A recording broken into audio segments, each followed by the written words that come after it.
El Instituto Nacional de Estadística estima pobreza e indigencia por el llamado método del ingreso, o sea, los ingresos per cápita de una familia, y eso en relación con la línea o el umbral de pobreza o indigencia según sea el caso. Ahora, ¿es sobre ingresos el tema?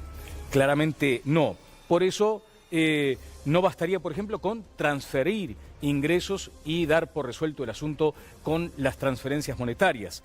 Ser pobre es no acceder a ingresos, pero también no acceder a oportunidades. Es un asunto muy complejo, el tema central de todas las voces esta noche. Lo más dramático es que la pobreza en principio tiene cara de niño y hay además señales de agravamiento de esa situación. La pobreza se identifica con la niñez, aquello de la infantilización de la pobreza persiste. Y además concentrada en núcleos, lo que se llama eso de los núcleos duros, en zonas geográficas muy marcadas, además, muy delimitadas. Pero hay quienes sostienen que en Uruguay es posible erradicar la pobreza infantil. Sobre estos ejes transitará el programa de esta noche. ¿Será esta acaso la pregunta que oficiará como hilo conductor para un tema, como sabemos, de mucha sensibilidad y que por otra parte estuvo presente en algunos trabajos importantes de esta semana? Recibo con mucho gusto a los invitados. Gustavo de Armas, ¿qué tal? Gustavo, ¿cómo estás? Buenas noches. Es un gusto estar aquí. Igualmente para nosotros, es un privilegio. Es especialista en políticas sociales de UNICEF, Gustavo de Armas. Ana Olivera, subsecretaria del Ministerio de Desarrollo Social. Ana, ¿qué tal? Buenas noches. Buenas noches, muchas gracias, Daniel. Gracias a ti, y también Gloria Rodríguez, diputada del Partido Nacional, se integra al panel de invitados. Muchas gracias, Gloria. Muchas gracias a ustedes. Vamos a estar con ellos hablando de este tema. Si me permiten, apenas un segundo, me detendré un instante en algo que ha causado perplejidad, estupor en la República Argentina. Creo que Ale Labraga tiene datos de esto. Es sobre el caso Maldonado y también sobre las elecciones del domingo. Ayer miles de argentinos recibieron un llamado en sus casas de al menos una encuestadora. Se dice que era una encuestadora contratada por el gobierno, que pretendía medir el impacto del hallazgo del cuerpo en Chubut, que podría ser eventualmente de Santiago Maldonado. Lo vamos a saber mañana luego de las pericias forenses. Ahora, en principio, voy con Ale, que creo que tiene datos sobre esto. Querían saber sobre el impacto de este hallazgo respecto al resultado de las elecciones del domingo, Ale. Sí, exactamente, Daniel. Muy buenas noches para todos. Había dos preguntas principales que se les planteaban vía telefónica a los argentinos. ¿Quién cree que está haciendo más para esclarecer qué pasó con Santiago Maldonado? Y las opciones eran el gobierno nacional, la oposición o ninguno de los dos. Y la otra pregunta que seguía en este sondeo telefónico decía lo siguiente: ¿usted podría llegar a cambiar su voto para las elecciones, estas de parciales para las legislativas del próximo domingo, ¿no? De acuerdo a las noticias del caso Maldonado, o no cambiaría su voto por este tema? Y las opciones allí era si lo cambiaría o no lo cambiaría, Daniel.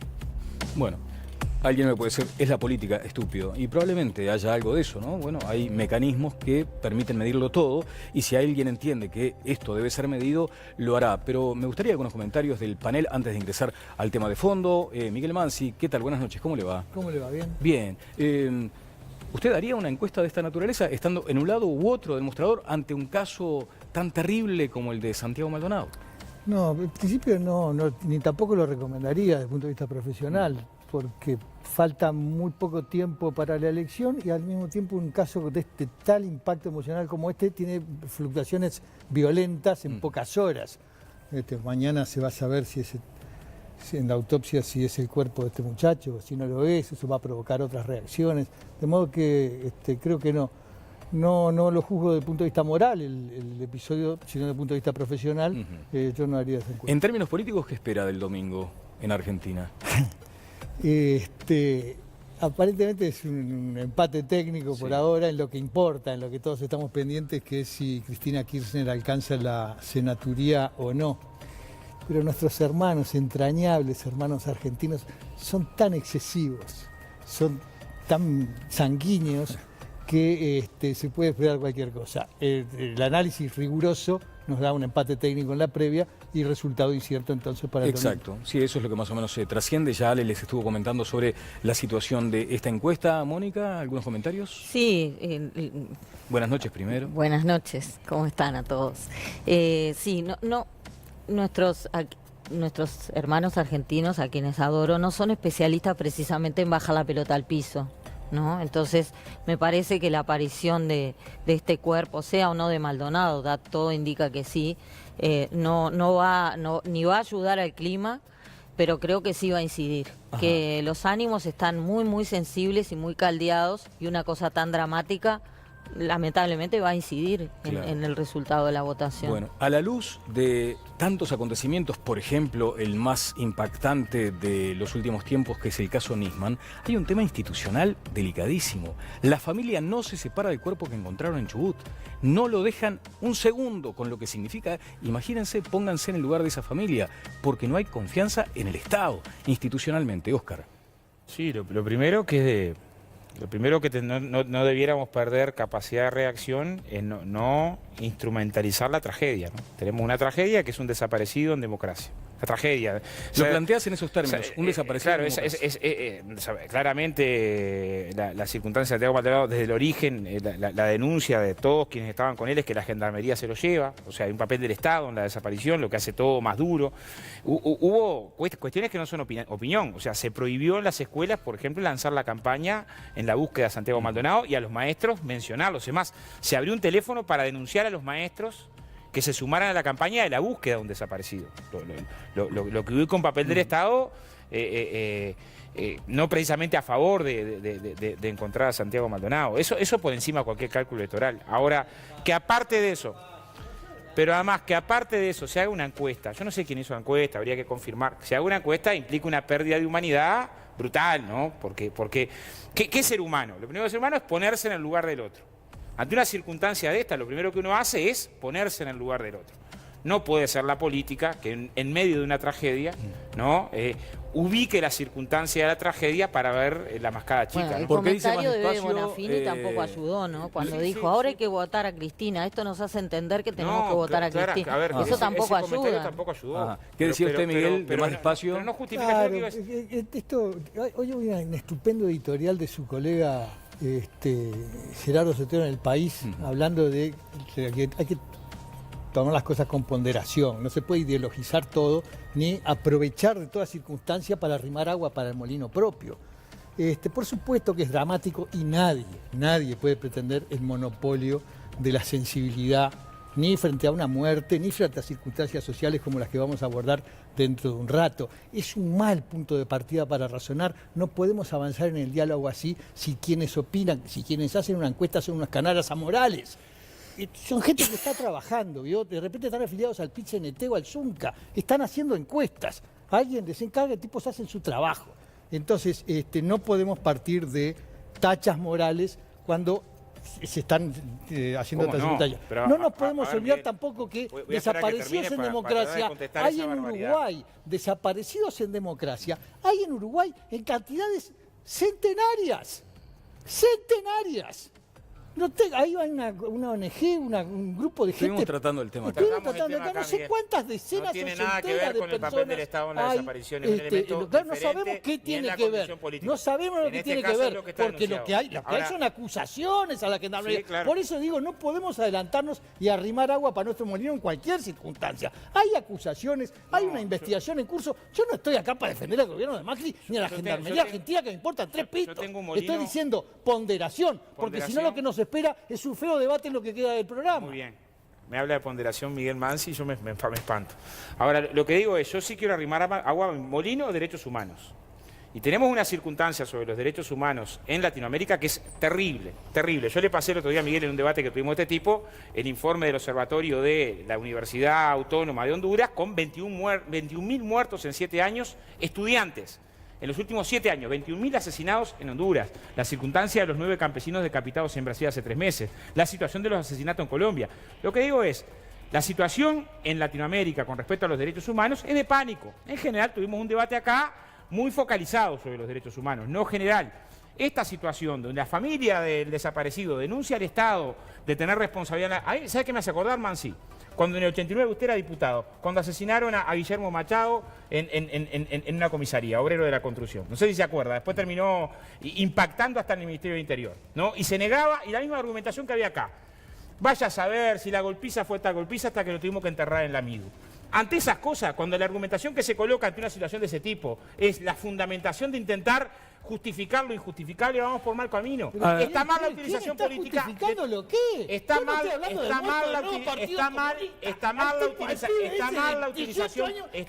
utilización política, como decía Mónica, en un lado y en el otro lado.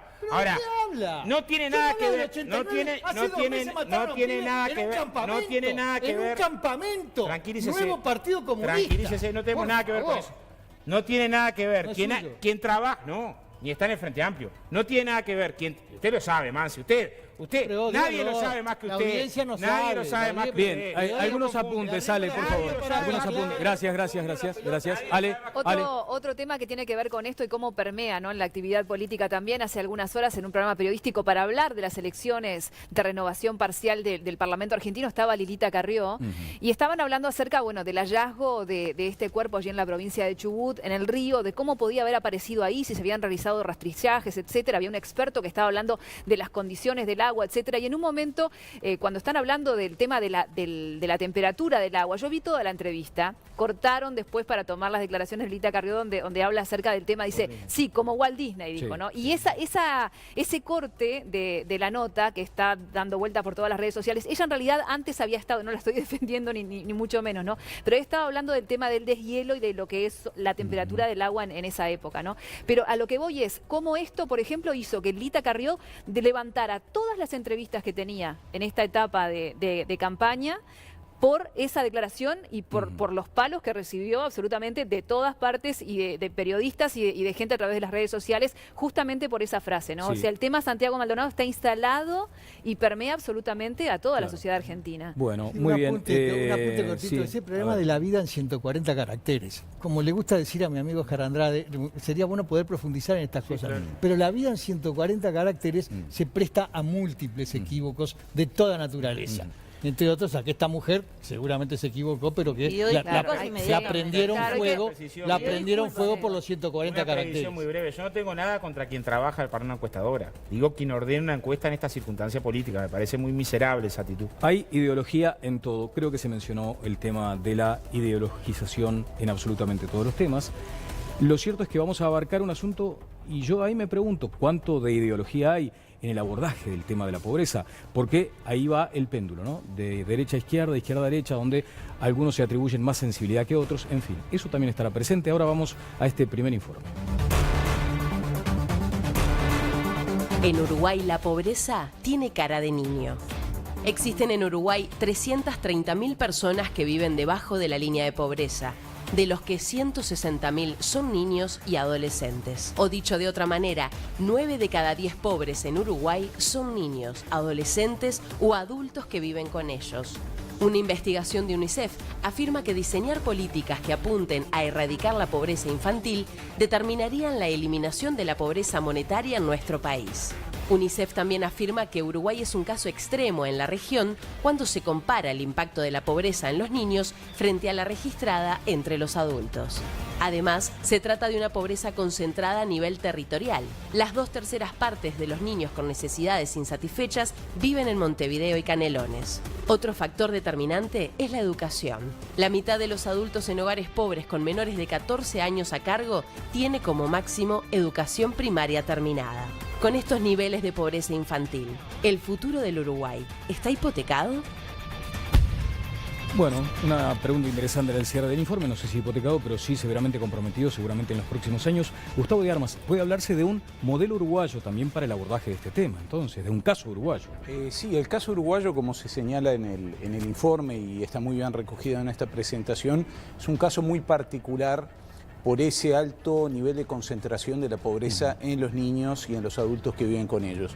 Pero me parece importante señalar, para que no se genere una confusión al respecto, que lo que ha ocurrido en Uruguay en los últimos 10-12 años, y me refiero a los últimos 10-12 años simplemente porque en 2004 se llegó a un pico de pobreza luego de la crisis del 2002 y de la recesión 99-2003, en los últimos 10-12 años lo que se advierte es una caída muy pronunciada, sostenida en el tiempo, de la pobreza monetaria en toda la población. Para acompañar esta afirmación con algunas cifras, si nosotros tomamos a toda la población en Uruguay, la pobreza monetaria bajó del 40% año 2004 al 9,4%, año 2006. Y en el caso de los niños y adolescentes, es decir, menores de 18 años, bajó del 59% al 17,6%. Pero el descenso fue aún mayor en los adultos, 18 a 64 años, y muy fuertemente en los adultos mayores, lo que lleva a que hoy la pobreza, como se decía en el adelanto, esté concentrado en los niños y los adultos que viven con ellos. Lo tratarás más adelante, Gustavo, probablemente, pero lo que también sorprende es esa fenomenal inequidad entre los niños en situación de pobreza y los adultos que viven solos, por ejemplo, ¿no? Claro. Allí hay una situación que por lo menos... no alcanzamos a entender quienes no estamos en el asunto. El lado positivo, si se quiere, de esto, que es tal vez difícil encontrarlo, o para quien lo escucha como un eslogan le pueda resultar un tanto chocante, es que Uruguay prácticamente erradicó la pobreza en los adultos mayores. Claro. En Uruguay hay solo un 1,9% de población bajo la línea de pobreza que tiene 65 o más años de edad. Y no es una línea de pobreza baja, es de hecho probablemente la más alta de América Latina. Ana Olivera, Ana, el MIDES nace como consecuencia de estas circunstancias, porque se entendió que era necesario un Ministerio de Desarrollo Social que atendiera sobre todo estos asuntos. Bueno, no solo, claro, más allá. pero originalmente tenía, el nacimiento del Ministerio de Desarrollo Social está asociado a dos cosas: a la necesidad de un plan de emergencia que permite otra cifra que está planteada en el material, que es prácticamente la inexistencia hoy de la indigencia, ¿verdad? Claro. O sea, el Plan Nacional de Atención a la Emergencia Social estaba vinculado a la extrema pobreza. Pero simultáneamente con eso tiene otro rol, que es el de articular las políticas sociales, es decir, y que tiene que ver con eso, con una política de desarrollo social que va más allá y no contrapone el hecho de focalizar en los sectores con más derechos vulnerados, con generar políticas y articularlas hacia el conjunto de la población. Bien, articular, que no superponer, que muchas veces hay una circunstancia complicada. Diputada Gloria Rodríguez, desde su punto de vista, ¿se están haciendo las cosas bien en el gobierno? A la luz de lo que acaba de decir la subsecretaria, de pronto se está haciendo algo, pero hay que mejorar. ¿Cuál es su primera percepción? Sí, yo considero de que se quiere forzar una realidad que no es tal. La pobreza existe, está instalada, no han bajado los índices. Desde el 2014 se mantiene, fija esos números, ¿verdad?, en un 18% de pobreza, y no tenemos que seguir hablando en números. Son personas, son niños que están viviendo con las necesidades básicas, porque a veces decimos la indigencia, con las necesidades básicas insatisfechas. Estamos hablando de 160.000 personas. Y no nos tenemos que olvidar que nosotros votamos, sí, el MIDES, porque consideramos que es una herramienta muy importante, bien gestionada, pero chicos que hoy tienen entre 15 y 24, 25 años, cuando se crea el MIDES para sacarlos de esta situación, estaban entre 2 y 11 años. Esos muchachos hoy, estamos hablando de altos porcentajes, no estudian, no trabajan, no buscan trabajo y no ayudan en las tareas de la casa. Entonces, es decir, ¿de qué estamos hablando? No se ha cumplido con lo que se comprometió. Hay un sector de la población que está sumergido en la pobreza y son los niños. Voy a ir a los comentarios del panel, pero por una alusión institucional en todo caso, Ana. En primer lugar, señalar que yo comparto que los números son personas y que los promedios no necesariamente reflejan siempre la realidad. Por eso me parece muy importante que cuando hablamos de que tenemos un 9,4% de personas por debajo de la línea de pobreza, cuando miramos la diferenciación, es decir, determina generar políticas. ¿Para qué se hacen encuestas? ¿Para qué se hacen trabajos? Una buena parte de las fuentes que utiliza UNICEF y que utiliza CEPAL es la fuente de la Dirección de Evaluación y Monitoreo del Ministerio de Desarrollo Social. Para presentar la estadística no, para diseñar políticas. Y si hay un acento puesto en este quinquenio es en la primera infancia, en la infancia y en la adolescencia. Por la alusión, creo que los mal llamados, ese nombre tan terrible de los adolescentes que no estudian ni trabajan, nosotros también estuvimos mirando qué hay adentro de esas cifras. Y adentro de esas cifras hay un 30% de ese 17%, que son los jóvenes que no estudian ni trabajan, que en general son mujeres, jóvenes, adolescentes que se ocupan de las tareas de cuidados en su hogar. Por lo tanto, para nosotros, por eso también ha sido un eje sustantivo el Sistema Nacional Integrado de Cuidados, que aborde a la primera infancia con el incremento del plan CAIF, es decir, con una serie de medidas que van a permitir también, es decir, la inclusión en el mundo del trabajo o del estudio de ese 30%. Después hay otro tercio que efectivamente, es decir, está buscando trabajo. Y hay otro sobre el que trabajamos, porque hay un programa muy importante que se llama Jóvenes en Red. Santiago Soto, que ahí lo estoy viendo, sí, fue el anterior director del Instituto de la Juventud, es decir, en el que se trabaja con los adolescentes, con los jóvenes de 14 a 24 años, justamente para insertarnos en el mundo del trabajo, en el mundo del estudio. No, referente a las estadísticas, considero que acá, digo, las estadísticas es para mostrar que estamos bien como país y como uruguaya es lo que quiero, mostrar un país bien. Pero lo primero quiero enfocarme en la gente. Primero, las estadísticas tienen que estar enfocadas en la gente. Y cuando habla la señora subsecretaria de esos mal llamados no estudian ni trabajan, ¿cómo los tenemos? Yo no, digo, no les estudian. Dicen ni. Ah, no, pero yo no lo Yo mencioné. tampoco. Ah, no, por no, eso yo tampoco. Yo no lo dije. No, yo Yo tampoco esa palabra lo no la utilizo. Yo tampoco la utilizo, es absolutamente despectiva. No la utilizo y considero que es despectiva. Exactamente. Y los jóvenes no están para cuidar a sus hermanos ni sus abuelos, están para estudiar, están para educarse, están para capacitarse. Y bueno, vamos a ver, digo, hasta ahora no hemos visto el resultado del Sistema Integral de Cuidados. Bien, se decía aquí, y con acierto, que debemos tener presente durante todo el debate la cara de un niño en situación complicada, pobre, pero pobre de verdad, porque muchas veces uno también tiene dificultades para instalar en los parámetros en los que se instala el concepto de la pobreza. Me permito, antes de ir al panel, eso precisamente, hablando, si se me permite la vulgaridad, en plata. ¿Cuánto significa hoy de ingreso per cápita en el hogar de una familia para que sea considerada una familia pobre? Creo que se hablaba de $1 y algo por día. No, esa es una definición del Banco Mundial a nivel global, y con esa definición Uruguay no tiene pobreza. Ah, bien. Con el $1.25 por día Uruguay. Eso era la indigencia, por ejemplo, en su momento. Claro, indigencia. Y los $3 era pobreza. Eso es del Banco Mundial. Del Banco Mundial, para poder comparar a todos los países del mundo. En ese caso Uruguay prácticamente no tiene porcentaje. Aterricemos. Pero para ir a tu pregunta, la línea de pobreza se actualiza mes a mes por el Instituto Nacional de Estadística, son datos a los que se puede acceder en la página web del INE. Se diferencia Montevideo de interior urbano y de interior rural porque tienen distintos niveles de precios y de canasta. En el caso de Montevideo, un hogar de 3 integrantes, estoy diciendo más o menos de memoria, probablemente tenga que rondar los 20.000 pesos mensuales. Es decir, una línea en el entorno de los $700. Eso, que tal vez a la teleaudiencia le pueda parecer mucho, poco, dependiendo del bolsillo de cada uno, insisto, en términos comparados con el resto de los países de la región, y no me estoy refiriendo a los países de bajo nivel de ingreso, sino a países próximos y de similar nivel de desarrollo de ingreso, Argentina o Chile, es una de las líneas más altas, si no la más alta de toda América Latina. Bien, empiezo la ronda de comentarios, Miguel.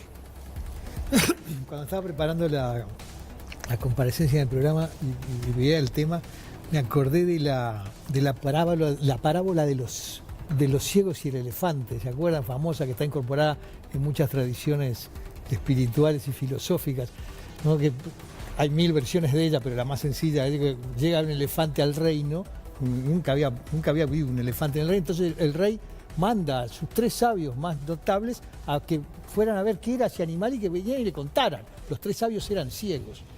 Entonces van los 3 sabios, miran al elefante, uno le toca la trompa y dice es como la rama de un árbol, otro le toca una pata y dice es como, no sé, una columna, y otro le toca el cuerpo y dice es una pared. Me da la impresión de que cuando abordamos estos temas estamos ciegos, y para abrir los ojos tenemos que profundizar y dedicarle tiempo y esfuerzo a entender la problemática en su conjunto, que es una problemática muy compleja. Tan ciegos estamos que si mira como miré yo los titulares de los diarios en reacción a la presentación del estupendo informe del distinguido panelista que nos acompaña, dicen cosas completamente disímiles. La Diaria titula CEPAL y UNICEF presentan estudio que afirma que 5.5 del PBI se invierte en la infancia y la adolescencia. Verdad. Parcial, pero verdad. Pero bueno, es cierto, sigue la nota, que nadie lee, 140 caracteres. El Observador dice, 9 de cada 10 pobres son niños o adultos que viven con ellos. Verdad. Pero un poco más dramático ya, ¿no? Está presentado, sugiere otra circunstancia más dramática. El País. La pobreza en Uruguay está extremadamente concentrada en la infancia. Verdad. De nuevo, con un tono más dramático. Uruguay, el país también, invierte $3.500 al año por niño. Verdad. No sabemos qué significa, más o menos neutro la información. La República, se complica. Aumento del gasto público logró bajar la pobreza infantil. ¿De dónde? Presidencia de la República, en el portal web de Presidencia de la República, repite, no sé quién le copió a quién, el titular de la República. Aumento del gasto público logró bajar la pobreza infantil en 30 puntos porcentuales en los últimos 13 años en Uruguay. Eso es una barbaridad desde el punto de vista científico y académico. Entonces, la ceguera que nos inunda a todos, como la parábola de los ciegos, no nos deja ver que podemos abordar este tema desde el punto de vista académico, desde el punto de vista político y desde el punto de vista del sentido común del ciudadano corriente, de buen padre de familia. No se respeta la verdad y no se respeta la pluralidad de abordajes cuando se miente. Sobre pluralidades, recordemos qué le preguntamos a la gente en nuestro sondeo de Twitter, Ale. Lo que les estamos preguntando es si ustedes creen que las políticas sociales son efectivas. Este sondeo todavía está abierto allí. Está abierto. A través de @todaslasvoces4. 20% de nuestros televidentes dicen que sí, 74% dice que no y el 6% restante dice que no sabe. Pueden seguir participando a través de @todaslasvoces4. Y por supuesto que opinando con el hashtag, ¿no? Opino en TLV. Yo le voy a pedir al camarógrafo que haga un esfuerzo, después capaz que lo cuelgo una foto y lo paso. Gráfico 5 del informe de UNICEF dice incidencia de la pobreza monetaria en la infancia de 0 a 17 años. Acá está el gráfico, esta es la gráfica, ¿no? En la gráfica acá ustedes van a encontrar el año 2004-2005, donde la pobreza se encontraba en 59.4, 56.7, 2004-2005. Y acá encuentra el último dato disponible, que es 2016, que es 17.6. Es cierto que quedó corto el titular de presidencia, porque no son 30, son más de 40. Yo lo que no entiendo es dónde está el énfasis de Mansi, porque claramente desde el punto de vista de la pobreza monetaria, el informe que se presenta lo que marca es que es un porcentaje todavía... Está claro que no entiende, Andrade. Está claro que no entiende. Es un porcentaje todavía mayor. No entiende. Es un porcentaje todavía mayor el dato. O se hace que no entiende. Segundo dato. O se hace que no entiende. Segundo dato. Segundo, yo lo dejé sin interrumpir, Mansi, así la gente entiende. Y ve los distintos puntos de vista, eso hace saludable al programa. El informe de población y desarrollo que recibe después de un equipo multisectorial muy plural, Universidad Católica, UNICEF, el PIAI, la Universidad de la República, la Intendencia de Montevideo, el Banco de Previsión Social, 2001, entre las cosas que relata, acá tuvimos este debate sobre la pobreza, es que Uruguay era el país, hasta el 2000 que estaba analizado, con mayor ratio entre la diferencia entre pobreza del país y pobreza en los niños.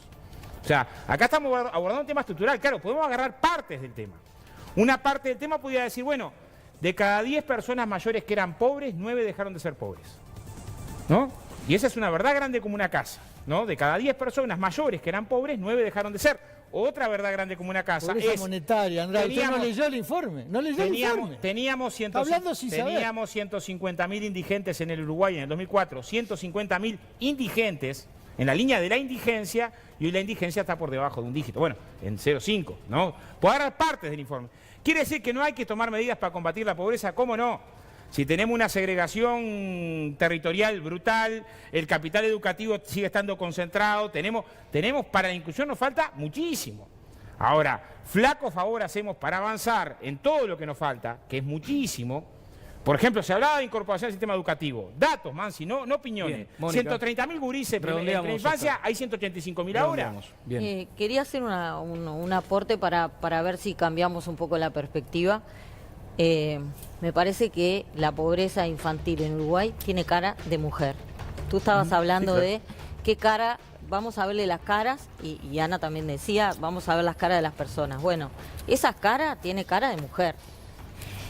Yo me acordé cuando planteamos... Hay una de este precisión, informe. si me permitís Sí. una breve interrupción, un paréntesis. Hay una precisión en el propio informe, cuando también, apelando a aquello del género, se dice, bueno, cuidado porque cuando decimos niños y adolescentes no estamos considerando un tema de género, sino simplemente para facilitar la comprensión del estudio. Sí, Eso refiere pero estaría precisamente bueno a... que usar un corte de género y meterle un enfoque, porque de los mismos, de un estudio oficial también que leí cuando dije tratamos niños, eran el tema niños de y niñas, ¿no? Claro, Está. cuando hablamos de... Claro, pero viste que el lenguaje Ajá. importa, que es lo que estamos tratando de reivindicar las feministas hace unos años, en algunos casos lo hemos logrado, que va más allá del todos y todas, ¿no? No, Que me puede imagino que ser sí, porque eso discutido. ya está laudado, Pero, discutido, claro, debatido. Hay una cosa que me acordé de un estudio, te decía, de cuando estudié... ¿Y por qué tiene cara de mujer? Cuando la hablamos de la pobreza? participación de los Sí, jóvenes a ver. en política, que Sí. vinieron invitados y todo, leí un estudio que también fue publicado por el Mides, donde dice que la tasa de desempleo, por ejemplo, en los jóvenes, es el doble entre las mujeres jóvenes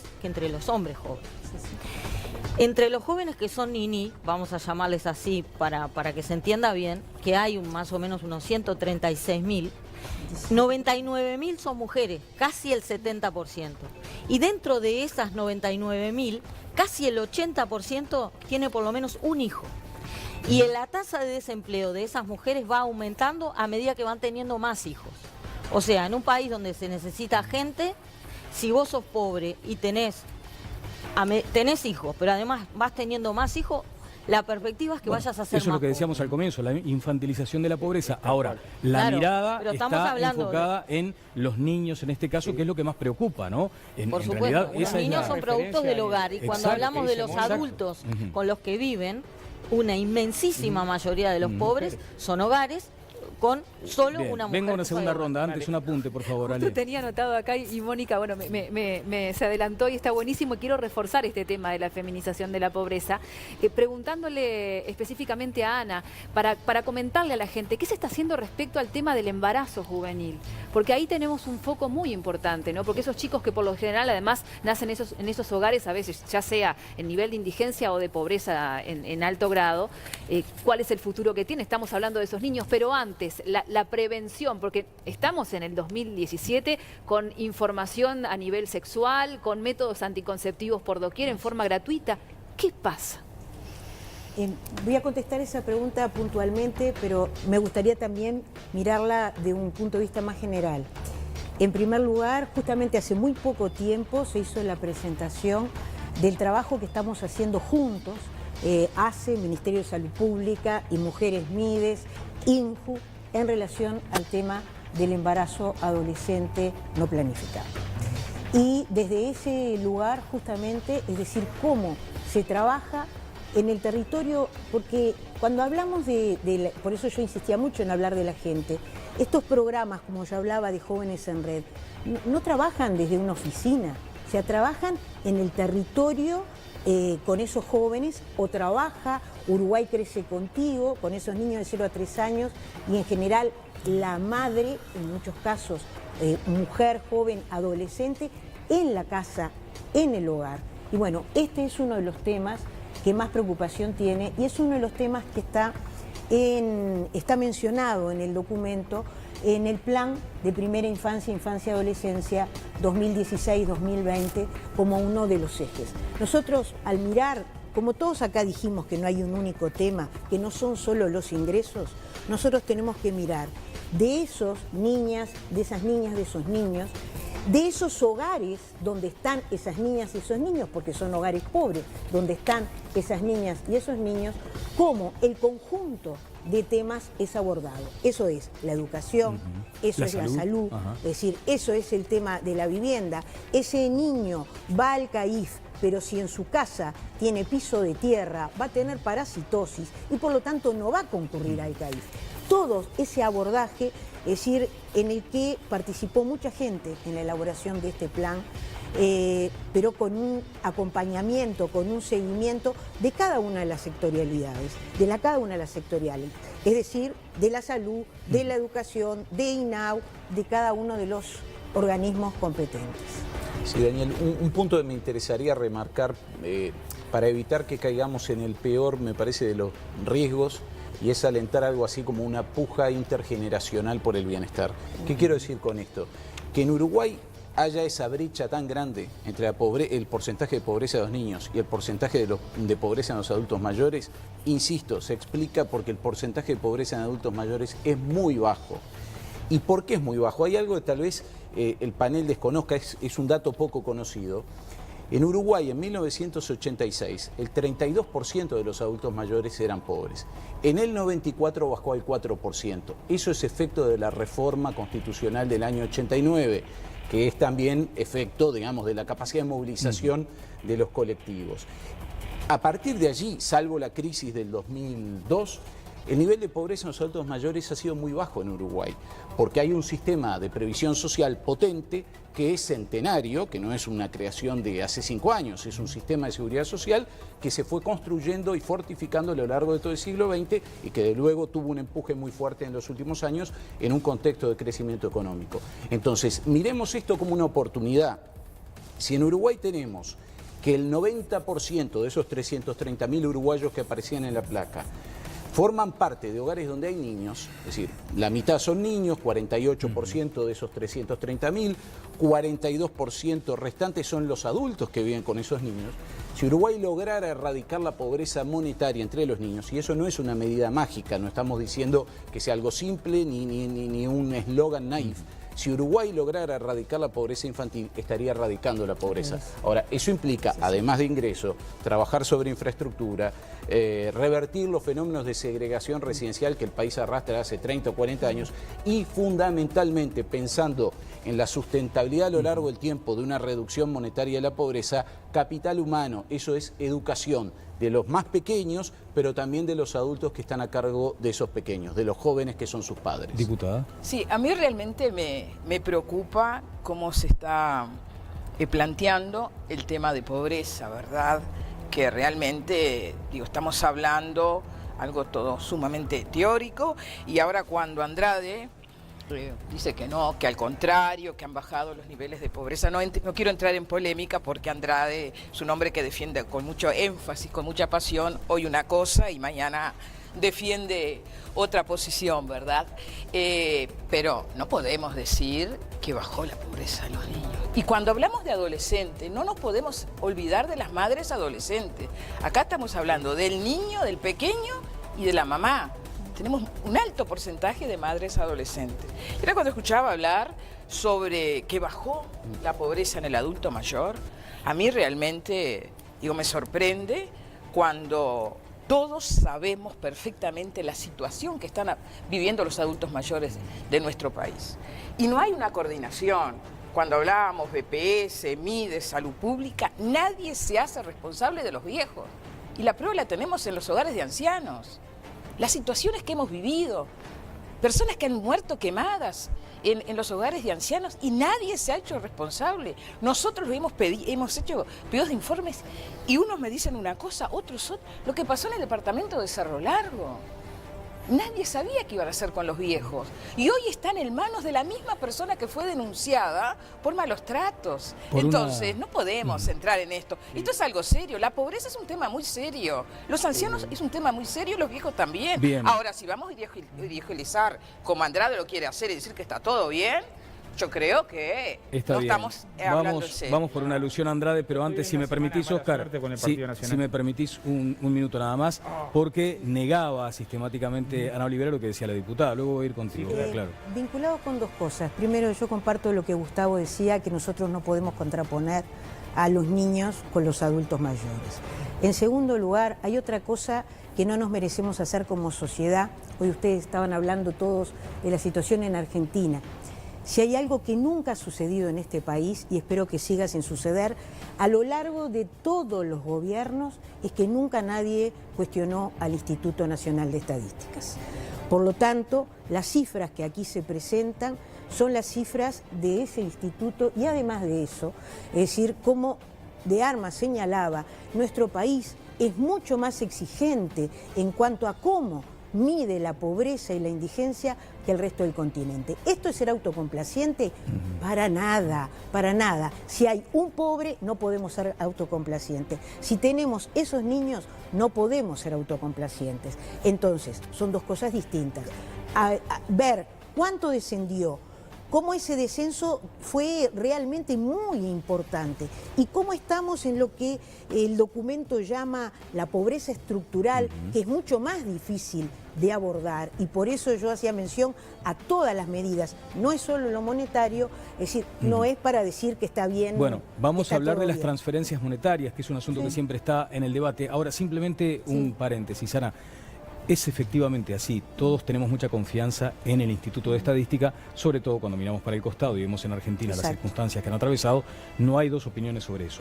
Lo que sí le pregunto en todo caso a Gustavo muy brevemente es, ¿el método actual no merece ser revisado? Los métodos están permanentemente en revisión. Pero este no hace mucho tiempo que está. Podría ser. De hecho, la línea de pobreza que se utiliza actualmente es una línea de pobreza que se construyó en 2006 con la encuesta de gastos y consumos de ese año. El gráfico, creo que mostraba Andrade, es un gráfico que advertirá, tiene dos líneas. ¿Por qué tiene dos líneas? Porque había una vieja línea de pobreza, la de 2002, y hay una nueva línea de pobreza, la vigente del 2006. Todo el tiempo están cambiando las líneas de pobreza, lo hace CEPAL, lo hace el Instituto Nacional de Estadística.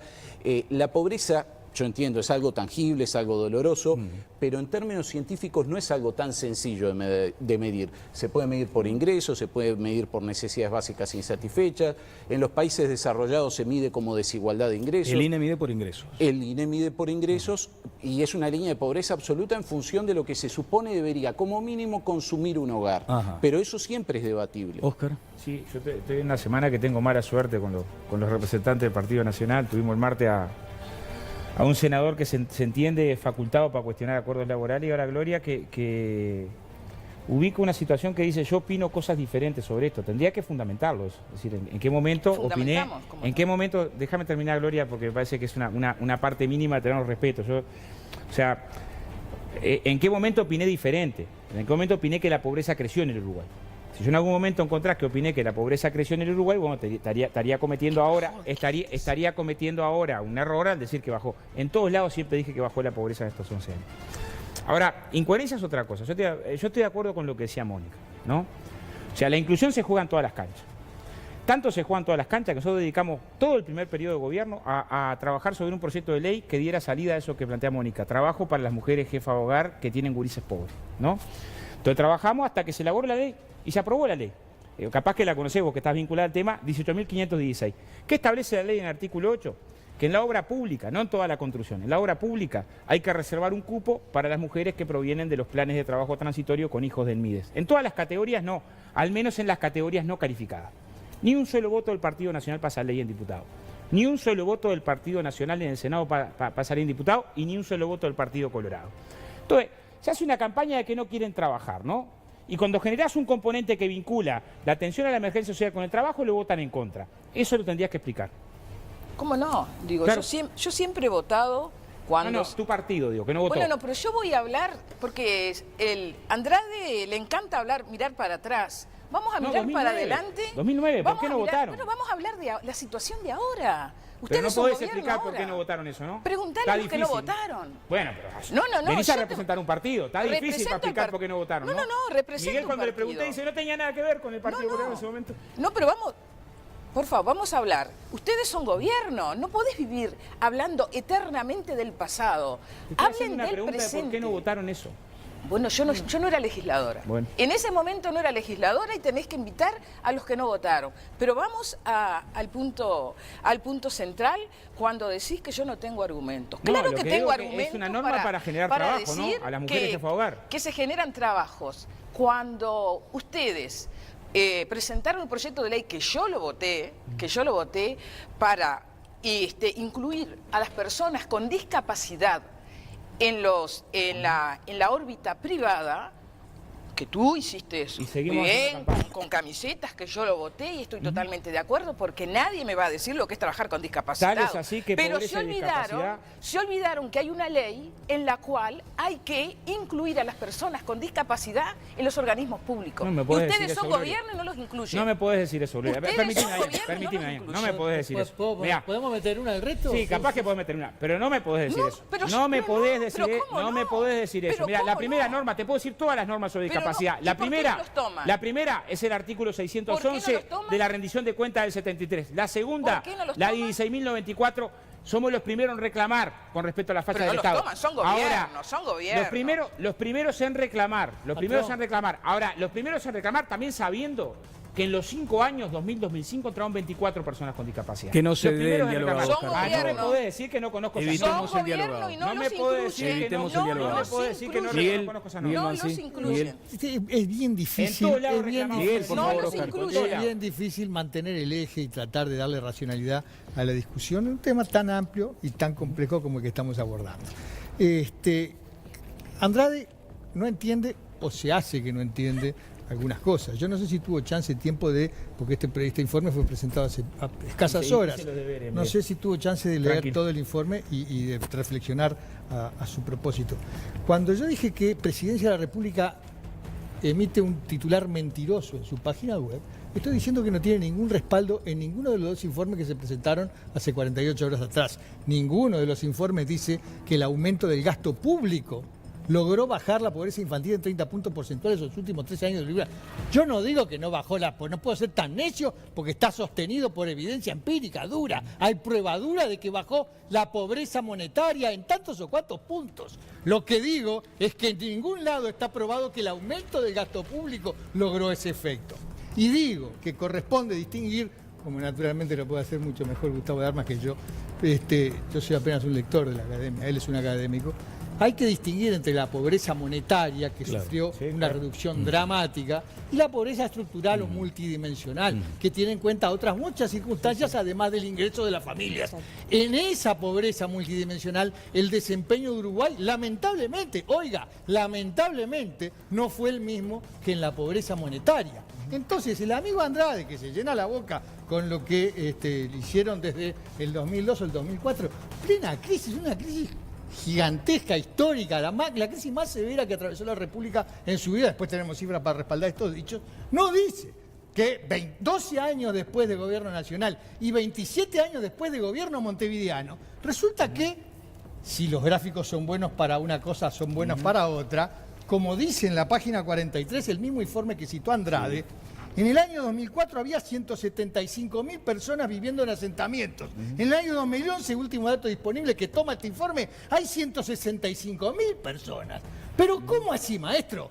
En 12 años de gobierno nacional y en 30 años de gobierno municipal bajamos 10.000 personas de los 170.000 que hay viviendo en asentamientos. Algo está mal. Y sigue habiendo zonas rojas en Montevideo y ha crecido el delito y ha crecido la falta de dificultad de convivencia. Y han crecido los presos. Nunca hubo tantos presos en este país como hoy. Está bien. ¿Qué está pasando? Algo está mal. ¿Quiere decir que la pobreza no se redujo? Bien. De ninguna manera estoy El diciendo espacio de los panelistas. Mónica está pidiendo la eso. palabra. Le cedo la palabra a Mónica Bustos. No, diciendo que devolver al foco. Me parece que acá lo que se precisa es un acuerdo nacional donde empecemos por ver en qué están de acuerdo todas las partes y ver cómo hacemos para erradicar la pobreza infantil, que yo sigo insistiendo en que la pobreza de los niños es origen de su hogar y en que la inmensa mayoría de los hogares donde hay pobreza son madres solas. Lo que digo es que se precisa un cambio cultural importante. Acá la dimensión de la educación, la necesidad de mejorar por ese lado, que es por donde vamos a salir de la pobreza. Entiendo que el debate está bien, hay un debate sobre el tema de las ayudas o de no, pero para salir de la pobreza monetaria, sin la dimensión de la educación, de una mejora en eso y de una profundización en la educación, apuntando a sectores vulnerables, quizá haya que pensar otro sistema de educación para determinados sectores de la sociedad, y no por discriminar, sino al contrario, porque necesitan un apoyo extra.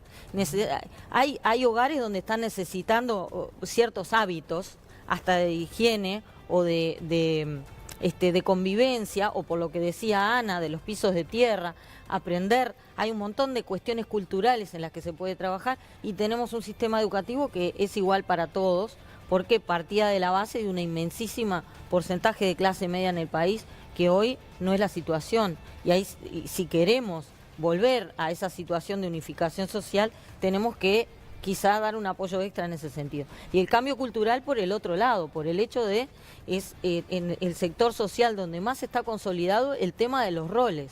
La madre es la que se queda en la casa con los hijos, es la que va a tener, si no tiene hijos a los 14, 15 años, en su comunidad no está bien vista, porque a veces no es un tema de no tener información sobre los métodos de anticoncepción, sino el hecho de que hay un valor social en ser madre a los 15, 16 años, y esa es una cultura que quizás hay que por lo menos explicar que es una opción, pero no un destino. Bien, y por ahí se va a empezar a combatir la pobreza en serio. Has tocado algunos de los puntos que estaban planteados también en lo previo, aquello de las asignaciones monetarias. De hecho, apelando al concepto de la asignación, hay un fuerte debate aún instalado en la sociedad respecto a aquella pertenencia o no de exigirle la contraprestación a quien se le asigna esa dotación presupuestal. Ana. Dos cosas. La primera es que las transferencias monetarias tuvieron, y ahí sí está medido el impacto, un rol muy importante en la disminución de la indigencia. O sea, el 65%, no sé si está en el material, creo que sí, el 65% de la disminución de la indigencia está asociado con las transferencias monetarias. No así el descenso de la pobreza, que ese impacto también está medido, que es de un 10%. Me gustaría hablar de lo que dijo Mansi, si me permite, como complemento. O sea, yo creo que el total del gasto público social y su impacto en la disminución, capaz que de armas puede decir algo, yo no tengo elementos para hablar de cuánto ha impactado, pero sí es cierto que ha habido una fuerte impronta de incrementar el gasto público social como definición estratégica y de incrementar el gasto público en infancia, porque quizás lo más importante y que plantea el documento es que se ha trabajado para incrementar el gasto público en infancia, con situaciones diversas respecto a las edades, ¿verdad? O sea, mientras en educación abarca a los más grandes, en primera infancia el mayor impacto está en el tema sanitario. Volviendo a las transferencias. Claro, porque entonces, además allí está la cuestión. Después tengo una alusión yo que me va a poder está muy bien, Ahí está. En segundo lugar, respecto a las asignaciones familiares y respecto a la tarjeta Uruguay Social, pero sobre las asignaciones familiares, que es sobre las que usted hacía referencia, Daniel, las asignaciones familiares del Plan de Equidad, así llamadas, que comenzaron en enero del 2008, tienen un componente, digamos, de contrapartida prevista en la ley. Y en realidad, más allá de lo que yo opine, no está previsto modificar eso. Esas asignaciones familiares igual, en el caso de los niños y las niñas, es decir, es prácticamente absolutamente universal la inclusión de niñas y niños en enseñanza primaria. El tema está en educación secundaria. Y el tema mayor en educación secundaria está entre 15 y 17. Cuando nosotros miramos ahora la lista de las suspensiones que se produjo en asignaciones familiares, si nosotros vemos las franjas, son muy pequeñas en primaria, y sin embargo la franja grande de suspensión, que llega a cerca de 9.000, está entre 15 y 17 años. Por lo tanto, a nosotros eso nos duplica el trabajo en el tema de estos programas que buscan incluir en el sistema educativo a esos adolescentes, en las diversas formas del sistema educativo, no solamente en la formal. La contrapartida, entonces, si usted me pregunta mi opinión personal, no hay evidencia empírica que tenga efecto sobre la inclusión, porque la transferencia monetaria, hay un mito de cuánto es el monto, y yo me permito aprovechar esta oportunidad para ponerle números.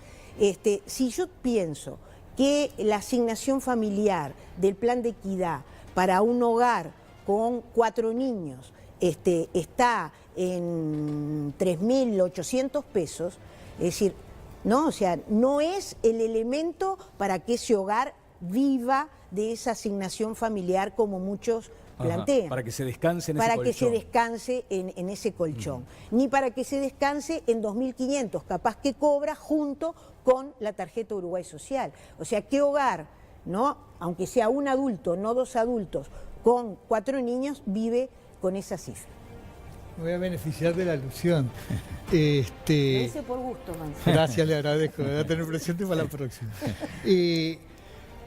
La subsecretaria hace alusión a la eficiencia de gasto. Yo, sin ánimo de embarrar la cancha, casi como un chascarrillo, digo que el aumento del gasto, que fue a lo que refirió usted, no tiene que ver directamente con la eficiencia del gasto. Naturalmente que no voy a negar que en alguna medida tuvo que impactar el aumento del gasto social. Lo que me permito dudar, porque no tenemos evidencia empírica ni científica ninguna, es en qué medida impactó en el descenso de la pobreza. Y sí puedo permitirme dudar razonablemente en la eficiencia de ese gasto, porque el MIDES resulta que, no quiero embarrar la cancha, pero resulta que el MIDES es la entidad pública que más observaciones del Tribunal de Cuentas ha recibido de los gastos que realiza.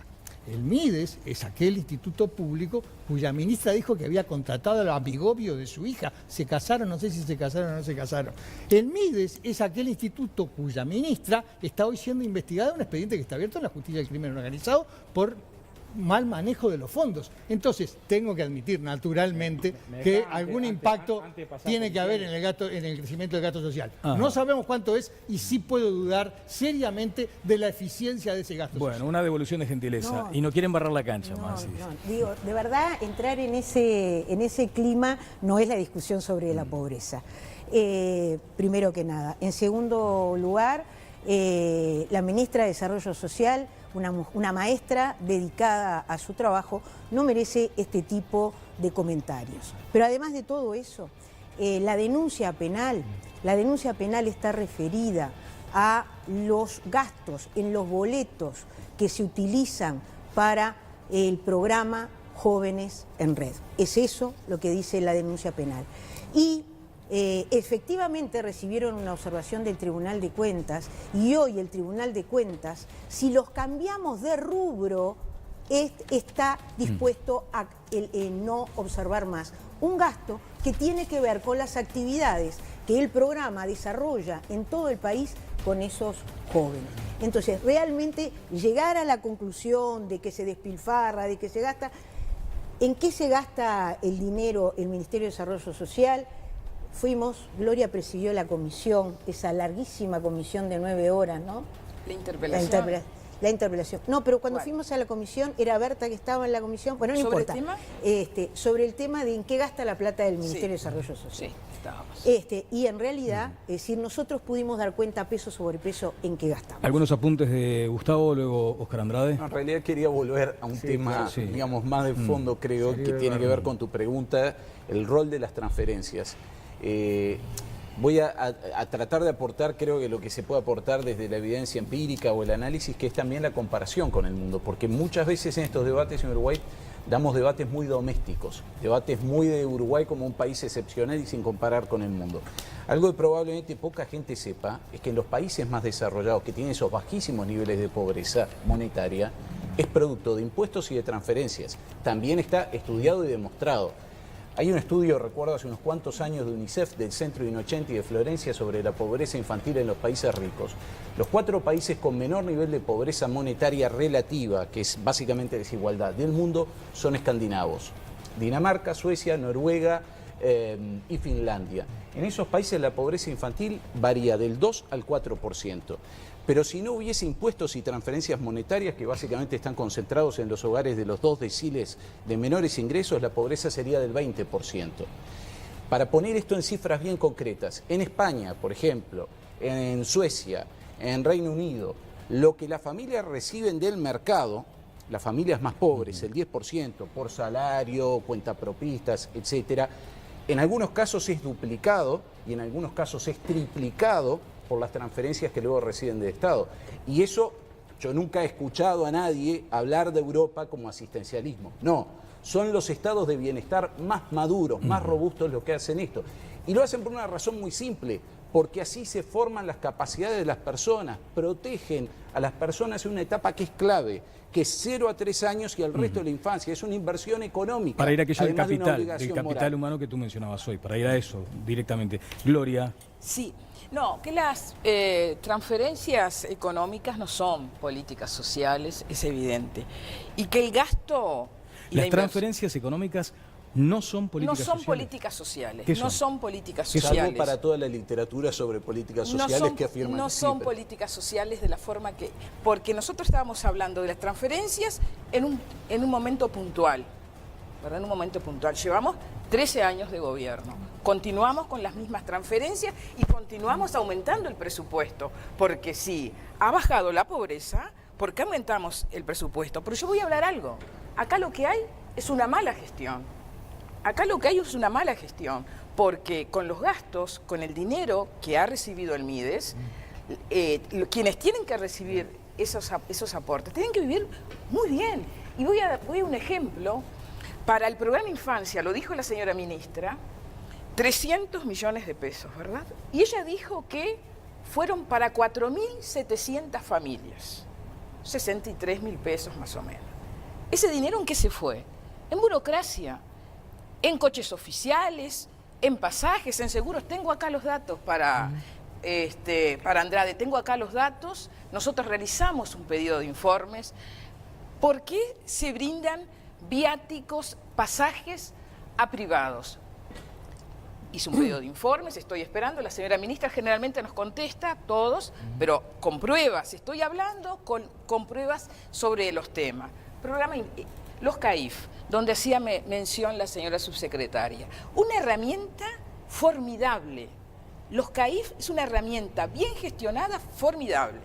Ahora no se controla. Y voy a poner un ejemplo que ha salido en todos los medios y nosotros estamos trabajando, convocamos a la del directorio de INAU para que nos brinde la información. ¿Por qué no se controlan los CAIF?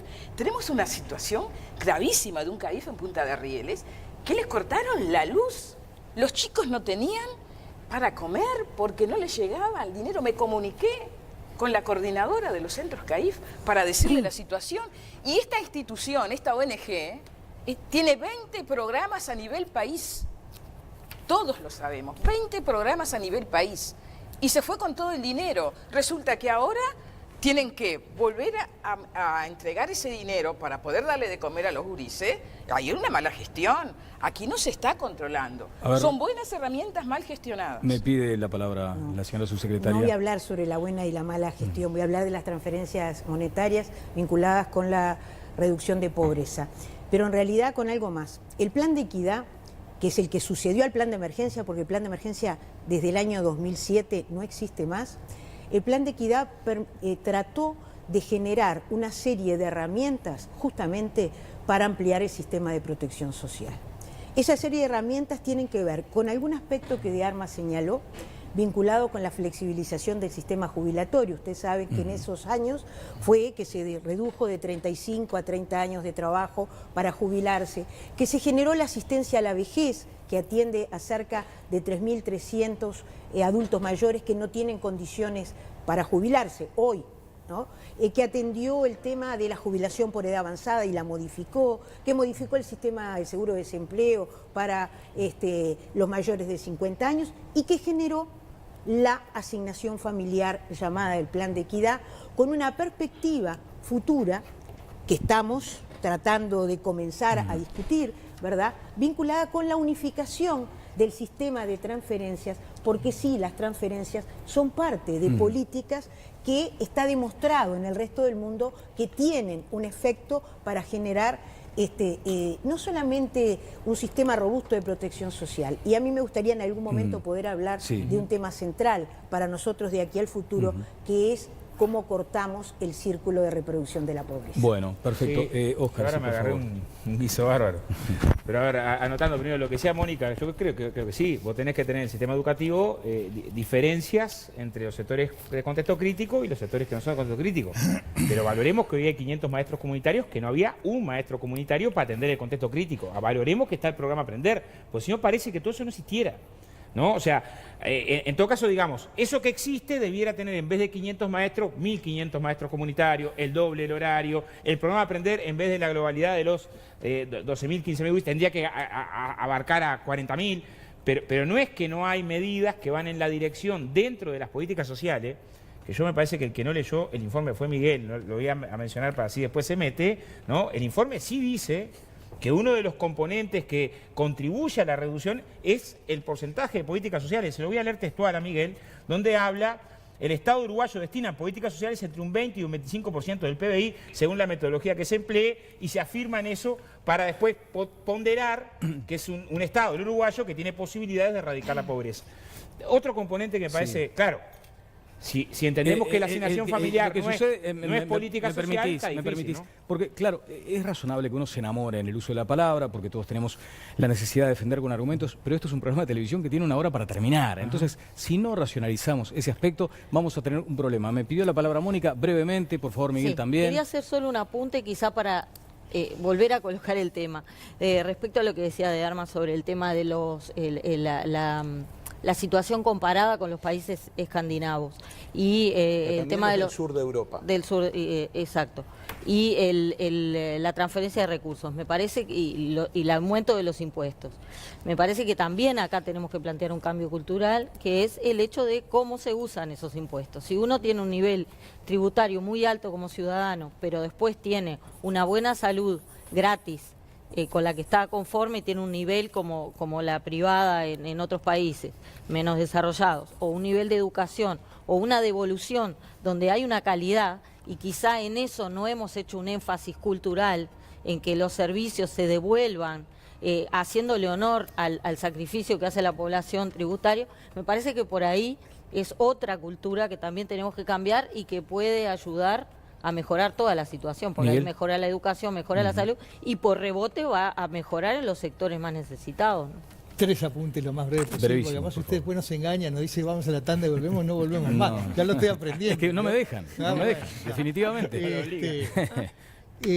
Pobreza multidimensional, como señala el estudio, la evidencia además, el sentido común también lo indica.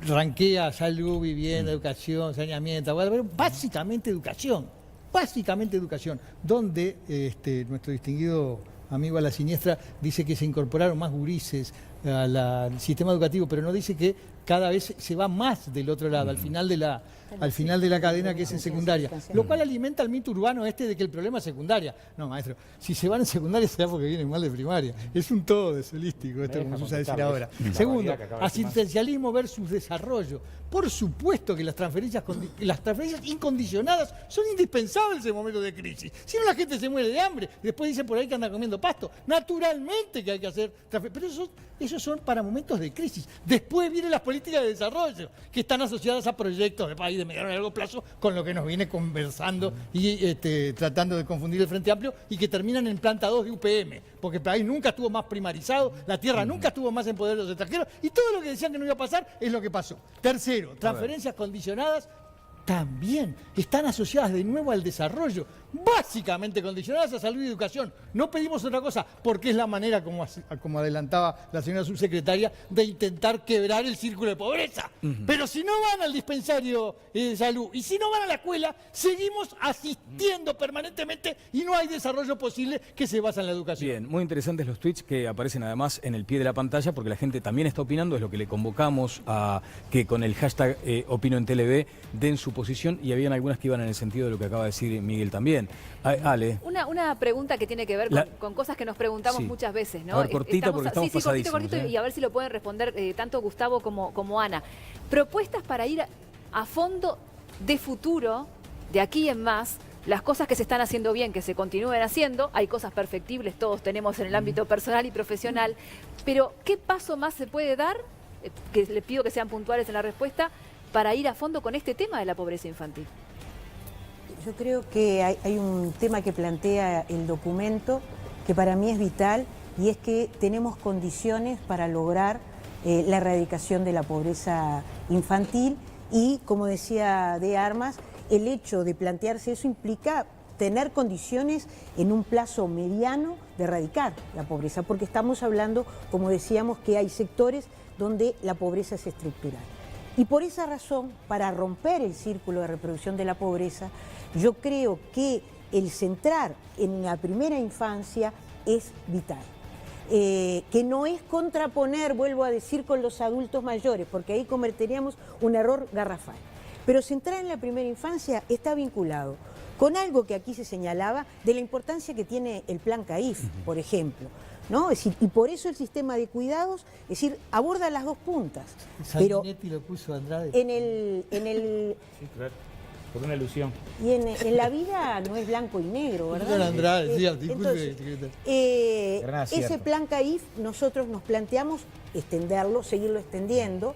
Hoy hay entre el plan CAIF, los CAPI, el programa Nuestros Niños, hay 56.000 niños, de los cuales en estos 2 años son 4.000 los que se incorporaron.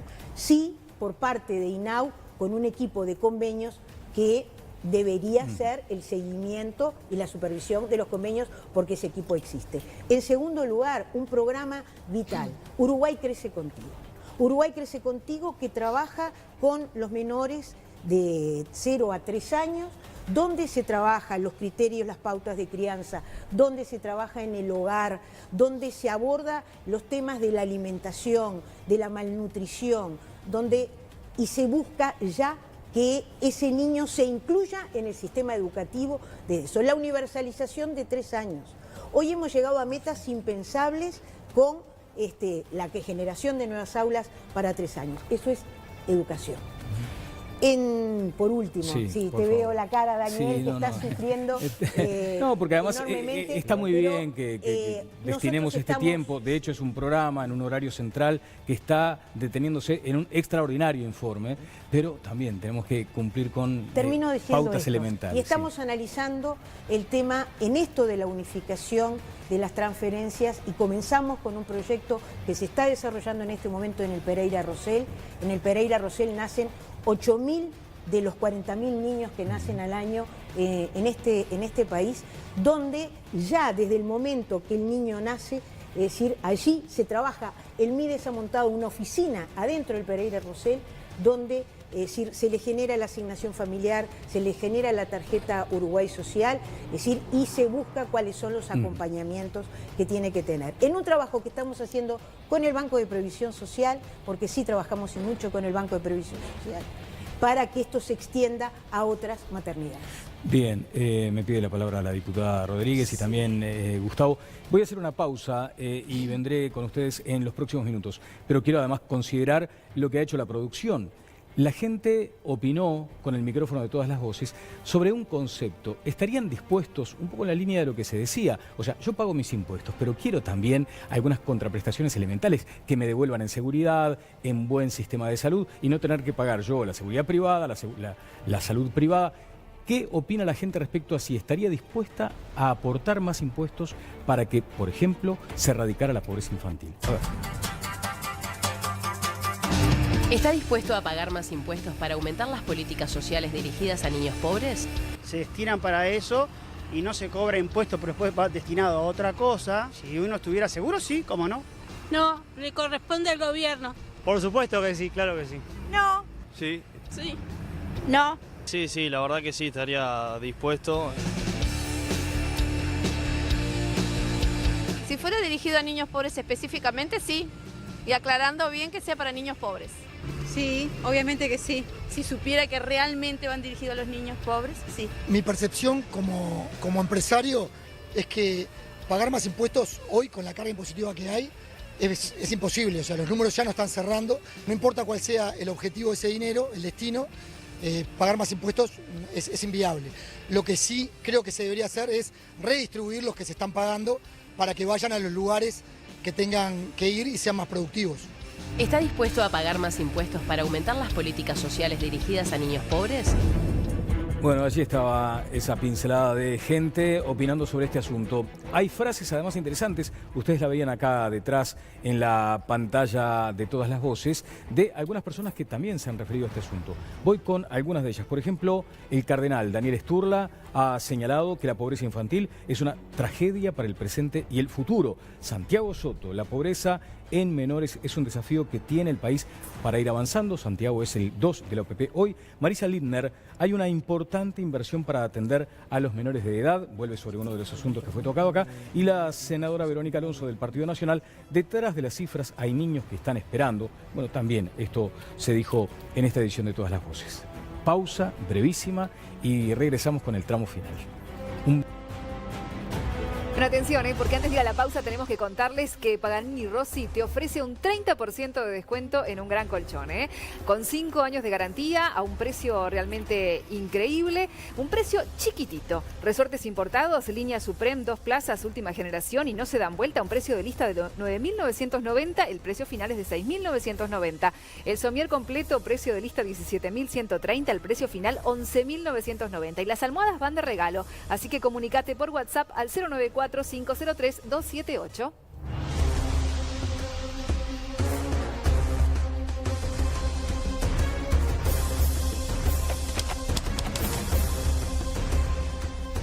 Bueno, queremos contarte que en Montecable las promociones son increíbles y con débito BBVA además insuperables. En octubre contratá todo el entretenimiento en alta definición, el mejor cine, también el fútbol uruguayo, los partidos de la Celeste y las mejores ligas del mundo. Todo esto con un 25% de descuento durante 12 meses. La promo exclusiva si haces débito automático con tarjeta de crédito BBVA. Además, podés acceder cuando quieras a Click and Play y disfrutar del mejor contenido. Quédate con la mejor opción, pedila al 2909-0000 o a través de montecable.com. Bien, ha sido muy bueno estar esta noche con ustedes. Simplemente un minuto a modo de conclusión en todo caso, un tema que seguiremos hablando más adelante. Hay dilemas casi cotidianos, diarios, ¿no? Uno se pregunta a veces, aquella vieja discusión, ¿le tengo que dar moneda al que me pide en el semáforo? ¿O se supone que de eso se encarga, como decía una televidente, de eso se encarga el Estado? Es apenas una de las cuestiones que muchas veces lo tenemos nosotros como dilema personal y tienen que ver con este asunto que se debatió durante más de una hora aquí en el canal, en el programa. Ana, conclusión. Conclusión. Pero que tiene que ver con esto también, increíblemente. En primer lugar, el presidente de la República hace muy poquito, en una entrevista, dijo que él estaba cansado que todos le dijéramos que había un núcleo duro y que era muy difícil de abordar y que él quería que lo abordáramos. Y por lo tanto, ese es el compromiso que estamos asumiendo, no de aquí al 20, porque hay cosas que van mucho más allá del 20, del 25, del 30, que tienen que ver con otro conjunto de cosas que aquí muy bien todos plantearon, que es la pobreza multidimensional. O sea, aquí hay un compromiso, tiene que haber un compromiso de Estado y un compromiso de la sociedad para abordar este tema. Y para abordarlo en el territorio, además, porque hay unas cosas muy importantes que aquí se plantean, y yo lo miro a Daniel Sturla, a Santiago, a Marisa, a Verónica, o sea, es decir, acá hay una expresión territorial en la que todos juntos tenemos que trabajar. Y allí se está trabajando en conjunto, el Estado con las organizaciones sociales. Gustavo de Armas. 3 ideas fuerza. Reducir la pobreza infantil en los niños y sus familias es posible, no es una quimera, y si Uruguay lo logra, lograría aproximarse a la erradicación de la pobreza. 2, respondiendo a la pregunta de Mónica, ¿qué hacer? No me cabe la menor duda que las políticas de transferencia que no son de corto plazo, que no son asistenciales, sino que son derechos de los ciudadanos y que los países más desarrollados nos muestran que son de carácter permanente, que son políticas de protección social o de seguridad social, son una de las claves. Uruguay tiene una larga tradición de asignaciones familiares que viene del año 43, procesó una reforma recientemente en el 2007, quizás el esfuerzo monetario que el Estado a través de los impuestos de todos nosotros contribuyentes deba hacer es aún mayor. Por último, la clave, insisto una vez más, pensando en la sostenibilidad a lo largo del tiempo de esa reducción de pobreza, es la formación del capital humano en esas familias, de los más pequeños, niños, de los adolescentes y de los jóvenes que están a cargo de esos niños. Entonces, educación, educación y educación, pero sin transferencia, sin un fuerte, potente sistema de protección social, difícilmente podamos salir de esta meseta del 9% al que hacía referencia la diputada Gloria de los últimos 3 años. Diputada Rodríguez. Muy bien. Bueno, luego de esta hora de interesante debate, del excelente documento que nos fue presentado, yo me voy con esas ganas de que no pude escuchar a la señora subsecretaria en representación del MIDES, qué políticas inmediatas van a aplicar para sacar a esos 160.000 niños y adolescentes que están en una situación de extrema pobreza. Y lo hablo con conocimiento de causa. Yo vengo de un hogar de los llamados de situación de pobreza, los mal llamados situaciones de vulnerabilidad, porque nosotros no somos vulnerables, sino que se nos vulneran nuestros derechos, y considero que solamente con educación y trabajo se puede salir de esta situación. Muchas gracias, diputada. Gracias al panel, que como siempre estuvieron fantásticos. Da gusto pasar trabajo. Oscar, Mónica, Ale, Miguel. No trajo muy bien. El otro día lo escuchó el Poder Ejecutivo aquí, entonces decidió tomar cartas en el asunto con eso del cigarrillo electrónico. Y hizo muy bien en no traerlo. Estoy muy preocupado, está acá. Estoy esperando que termine. Si lo puede mostrar, no puedo está usarlo, cometiendo un delito. Mire esto que se resolvió. Mire el decreto, a ver. Es verdad, tiene razón, me dejó muy preocupado. Tabacalera ha puesto el foco en los cigarrillos electrónicos y vaporizadores como forma de ampliación de negocios y como ingreso de nuevos usuarios de sus productos. Por eso el gobierno considera que es menester la asimilación al resto de la normativa que define lo que es área cerrada y la prohibición de uso de los productos, asimilándolos al resto de los productos de tabaco. De esta forma, a partir de la nueva regulación, los usuarios de cigarrillos electrónicos no podrán utilizar los dispositivos en lugares públicos cerrados, prohibición que por ley rige desde 2008 para los fumadores de tabaco tradicional. Bien. Ahora caigo en la cuenta de que este no es un guárdelo, lugar público. Es cerrado, pero no es público. Es cerrado. Es cerrado y créame que es público, mire que no. Ahora, ¿sabe qué? Más allá de, como usted dice, el chascarrillo, este es un lindo tema, porque acá hay una cantidad de cuestiones en consideración, la salud, el bien superior de la salud, las libertades individuales, en fin. Así que de pronto lo podemos plantear. Pero ¿sabe lo que pasa en general? Mire, hay dos ejemplos notables de que cuando la norma tiene razón, la gente la acata. La prohibición de fumar, salvo por aquel episodio que recordábamos al principio de uno en un bar, todo el mundo al otro día, porque sabe que es razonable y que está bien. El uso del cinturón de seguridad, de nuevo. Cuando yo me fui a este país hace 25 años atrás, quien usaba el cinturón de seguridad, dudos. Ahora todo el mundo lo usa, naturalmente. Porque la norma tiene razón. Si tiene razón, bienvenida sea. La chicana al final. Bueno, señores, el reencuentro será el martes a las 20:30. Que pasen bien.